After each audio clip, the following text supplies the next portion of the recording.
બોપલમાં પ્રિવિલોન builders દ્વારા 200થી વધુ લોકો સાથે 54 કરોડ રૂપિયાથી વધુની છેતરપિંડી કરવામાં આવી છે. આ કૌભાંડની વ્યાપક તપાસ માટે અમદાવાદ જિલ્લા પોલીસે એક સ્પેશિયલ ઇન્વેસ્ટિગેશન ટીમ એટલે કે એસઆઈટીની રચના કરી છે. અધિકારીઓએ જણાવ્યું હતું કે પ્રિવિલોન બિલ્ડર્સ દ્વારા 2 પ્રસ્તાવિત સ્કીમ મૂકવામાં આવી હતી, જેમાં 14 માળના સેલેશિયલ સ્કીમ અને 22 માળની રિચમન્ડ 2 સ્કીમનો સમાવેશ થાય છે. જે લોકો આ સ્કેમનો ભોગ બન્યા છે તેમણે આ સ્કીમ્સમાં ફ્લેટ અને દુકાનો બુક કરાવી હતી. શરૂઆતમાં સ્કેમનો ભોગ બનેલાઓનો આંકડો ઓછો હતો, પરંતુ હવે આ આંકડો વધીને 240 પર પહોંચી ગયો છે. આ કૌભાંડમાં પોલીસે 14 જાન્યુઆરીના રોજ સાઉથ બોપલમાં આવેલા ઓર્ચિડ એલિગન્સમાં રહેતા હિરેન કટારિયાની ધરપકડ કરી હતી અને તેને 13 દિવસના પોલીસ રિમાન્ડમાં મોકલવામાં આવ્યો હતો. જ્યારે અગાઉ પોલીસે આ કેસમાં સેલામાં આવેલા સોરેલ એપાર્ટમેન્ટમાં રહેતા જયદીપ કોટકની ધરપકડ કરી હતી. અમદાવાદ રૂરલના એસપી ઓમપ્રકાશ જાટે અંગ્રેજી દૈનિક અમદાવાદ મિરરને જણાવ્યું હતું કે આ કૌભાંડની તપાસ માટે એક એસઆઈટીની રચના કરવામાં આવી છે, જેનું નેતૃત્વ ડીએસપી નીલમ ગોસ્વામી કરશે.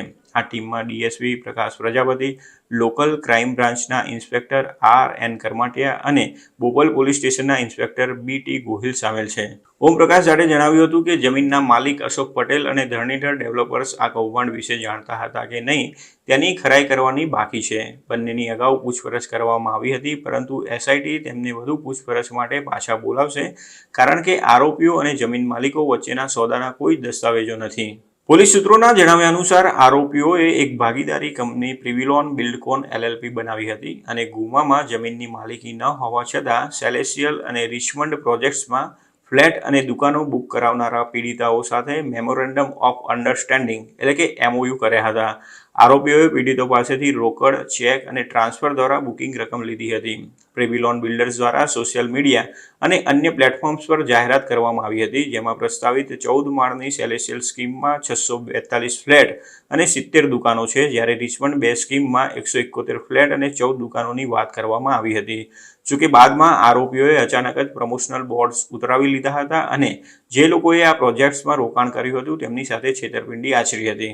આ કૌભાંડનો ભોગ બનેલી એક મહિલાએ ફરિયાદ નોંધાવી હતી કે બિલ્ડર્સે પ્રોપર્ટી એક્સપોનું આયોજન કર્યું હતું અને બ્રોશર્સનું વિતરણ કર્યું હતું અને અનેક ખરીદારો પાસેથી બુકિંગ એમાઉન્ટ તરીકે મોટી રકમ એકત્રિત કરી હતી. તેણે અને તેના પિતાએ બેંક ચેક દ્વારા ફ્લેટ માટે 25 લાખ રૂપિયા ચૂકવ્યા હતા. આ સ્કીમ કાયદેસરની છે તેવું દેખાડવા માટે બિલ્ડર્સે નોટરાઇઝ એમઓયુ પણ કરાવ્યા હતા.